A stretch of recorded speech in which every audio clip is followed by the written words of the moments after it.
అండి అందరికీ దేవి నవరాత్రుల్లో రెండవ రోజు. సో అమ్మవారి దగ్గరికి అయితే కొన్ని పూలు పసుపు కుంకుమ తీసుకొని అయితే బయలుదేరండి. నాతో పాటు అమ్మవారిని మీరు కూడా చూసేయండి. అండ్ ఇంకో విషయం ఏంటంటే మన సబ్స్క్రైబర్ ఒకరైతే మనకు కామెంట్ చేశారనమాట, ఎంగిలి పూల బతుకమ్మ అంటే మీనింగ్ చెప్పమని.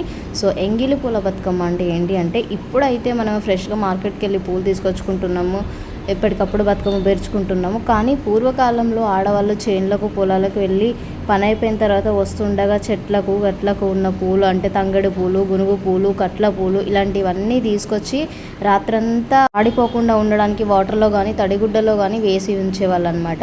సో రాత్రంతా మన ఇంట్లో ఉంటున్నాయి కాబట్టి అవి నిద్ర చేసినట్టు అర్థము. కాబట్టి వాటిని ఎంగిలి పూలు అంటారు. వాటితో పేరుస్తాం కాబట్టి ఎంగిలి పూల బతుకమ్మ అంటారు అన్నమాట. ఫస్ట్ డే రోజు మనకైతే పిత్ర అమావాస్య అంటే పెద్దల అమావాస్య, మహాలయ అమావాస్య రోజు ఈ బతుకమ్మను అయితే మనం స్టార్ట్ చేస్తాం. సో పెద్దలకు ఫస్ట్ భోజనం పెట్టి మనం తిన్న తర్వాత బతుకమ్మను పేరుస్తాం కాబట్టి మనం భోజనం చేయడాన్ని ఎంగిలి పడడం అంటారు కాబట్టి, సో భోజనం చేసిన తర్వాత చేసే బతుకమ్మని ఎంగిలి పూల బతుకమ్మ అంటారు.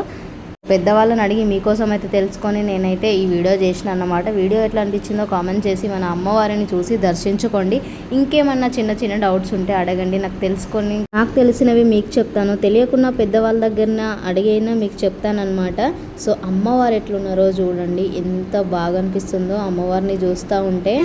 ఈ అమ్మవారు అయితే గణేష్ నగర్లో ఉంది, ఇప్పుడు మేము ఉంటున్న దగ్గర. ఎంత బాగుందో అమ్మవారు. వీడియో నచ్చిన వారు, అమ్మవారు నచ్చిన వారు జై శ్రీ మాత్రే నమః అని కామెంట్ చేయండి.